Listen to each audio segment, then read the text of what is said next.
Poland's government has long been proud of its strong stance against migration. While other European nations welcomed in hundreds of thousands of people who'd fled war, Poland stood firm with its borders firmly closed. Warsaw has resisted taking in refugees from Syria, Afghanistan and Eritrea, among others. But then the government realized the country had a problem, a massive labor shortage. So their solution, oversee the largest influx of migrant workers the country has seen in recent history. Over the last few years, more than 2 million foreigners have arrived in Poland. They're mostly Christian from neighbouring Ukraine. So are migrants okay so long as they're not Muslim? Well, to answer that, we're joined by Polish MP Dominik Tarczynski from the ruling Law and Justice Party. He's also the Vice President of the European Conservatives Group in the Council of Europe. Dominik, is that it?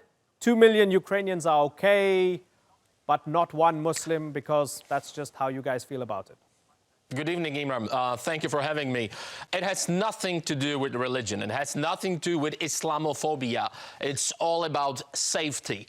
As I said previously, everyone is allowed to apply. Everyone is allowed to submit the documents, ask for a permission, ask for a visa, and then our interior minister will decide if he's needed for our society. The difference between immigration and refugees as a legal difference. You are mixing words. It's very important because the difference is quite big. First of all, refugee is the person who flees to the first safe country by the international law. Immigrant, especially illegal immigrant, is not welcome in Poland. This is what we promised, and these words will be kept. Basically, we are not talking about people who are in need. We are not talking about Muslims. We are talking about a law, international law and Polish law. We don't want any illegal migration in Poland. This is what we promised. This is why our government was elected, and not even one Muslim illegal migrant will come to Poland, ever. What do you mean by safety? Why is safety connected to Muslim? Explain that to me. First of all, that's very clear, very simple. In Germany, over 200,000 of so-called refugees just vanished, disappeared. Nobody knows who are they, where are they, and what are they going to do. Nobody knows. 200,000 people. Can you imagine how many people is that? It's just crazy. So this quota system, which was offered by Germany, failed, as we know, and this is against our safety in Europe. This is very huge issue. First of all, I'm talking about the terrorist attacks committed by radical Islamists. I couldn't hear very strong words from imams who would condemn this kind of attacks. That's number one. Rapes in Sweden, hidden for 13 months. I'm talking about the youth festival where girls were raped by illegal Muslim migration immigrants. And you're saying it has nothing to do with Muslims, hidden. but then you're saying Germany, Muslims are terrorists and Muslims are rapists. Where people were raped as well, right? And that was hidden. Right. Okay, but again, you're saying it has nothing to do with Muslims, but Muslims are rapists and terrorists. But these cases... Right. But these, it's true, okay. It's true, but these cases are committed by illegal Muslim migration, okay, which was proven by the police in Sweden, in Germany, give you an example, in France, in many other countries. Okay, so Dominik, let me take your logic then. And if I have to look at the biggest terrorist attack that has captured the international imagination in recent times, the Christchurch mosque attack, or mosque attacks, right?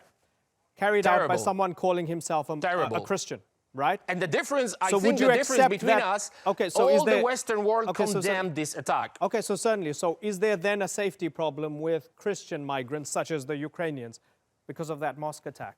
No. First of all, the man in Christchurch was not a migrant. I think he should spend his whole life in jail. Mm-hmm. And as I said, the whole world, Western world, condemned that. I couldn't hear condemnation from the Saudi Arabia or other Sharia law states after many terrorist attacks in Sweden, where we have Malmö and other places where police is afraid to get in. So I'm talking about the scale and the reaction. The scale is completely different.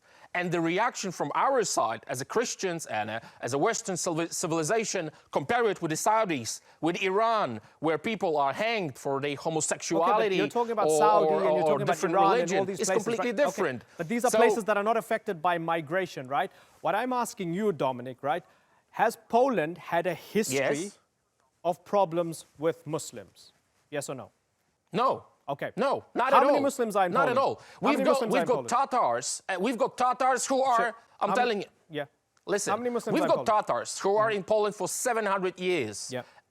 1%, maybe. It's less than not even that. 0.1%. But what I'm trying to say, that we've got.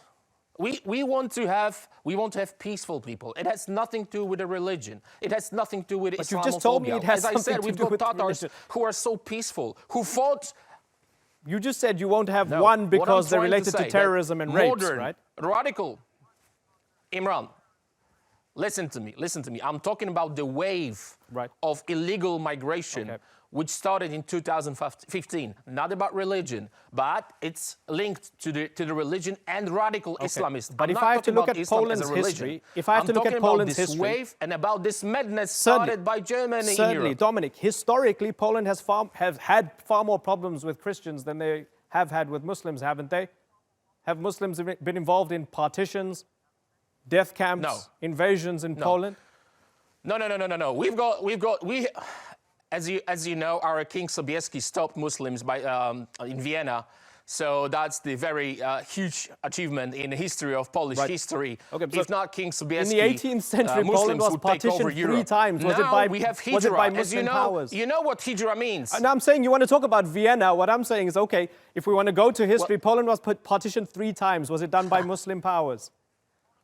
Dominik? No, what I'm saying is, this war of civilization, as I call it, is just a fact. Okay. I'm not going to those are the Iraq, words I'm also not going of the shooter in Saudi Christchurch. Arabia. I'm not going to Iran. The shooter in Christchurch in his manifesto said he's fighting this war of civilization as well. Condemn against Muslims that he can't name that are all against him. I know. Okay, but how many terror attacks? How many terror attacks were committed by Christians in the name of the religion? How many were shouting Christ is the Lord? None. 0. And every single committed by the Muslim is followed by Allah Akbar. Yeah, that's the fact. Okay, and the difference between criminals it's the association you're making with, is that they are not committing it in the name of the faith. Can I go back to your agreements with Brussels, or you're being a part of the club, right? So as an outsider looking in, as Poland being a member of the European Union, when it came to the quotas, so the European Union said, okay, guys, we're all in the same club together. There's a refugee crisis, right? And we need to have quotas, we need to share the burden. From the outside looking in, it looked as if, with Poland, it was as if everybody had agreed to go out to dinner and split the bill. Everybody went out to dinner, everybody ate, but at the end, hold on. At the end, Poland said, oh no, I'm not paying because I took my other friend out for lunch earlier and I paid. I brought in Ukrainian migrants. I brought in 2 million. So I don't want to be a part of this burden. Why do you guys stay a part of this club if you so fundamentally disagree with the Germans and the others on absolutely everything? Why do you bother? Because Germany and Russians, they want to drink Dom Perignon and they want us to drink water. That is the difference. So if they want us to have a lunch together and split the bill, they have to eat the same thing and they drink the same thing. The club means that we are equal. We have the same rights and the same duties. But it doesn't work this way. Germany asked for a deal with Russians. I'm talking about Nord Stream 2. French, they are selling Mistrals to Russia. They are making a business. They don't care about our safety. And then they want us to pay the bill. It doesn't work this way. It's not going to work this way. We will never agree for the deals with the Russians and not saying anything. Right. So if they want solidarity, if they want to have this club with us as a partners, they have to behave like a partners. Mistrals from France and Nord Stream 2 are the symbols. Obviously, there is much more to be given as an example. So, first of all, it's not us who started this madness. It's Germany who started. Right. Angela Merkel was looking for cheap labor, so she found out that they want to work, that they want to contribute to this society by their taxes, they don't want to learn language, and then she decided, okay, so let's spread them around, let's say that this is our responsibility, not mine, and then we're gonna get rid of this problem. No.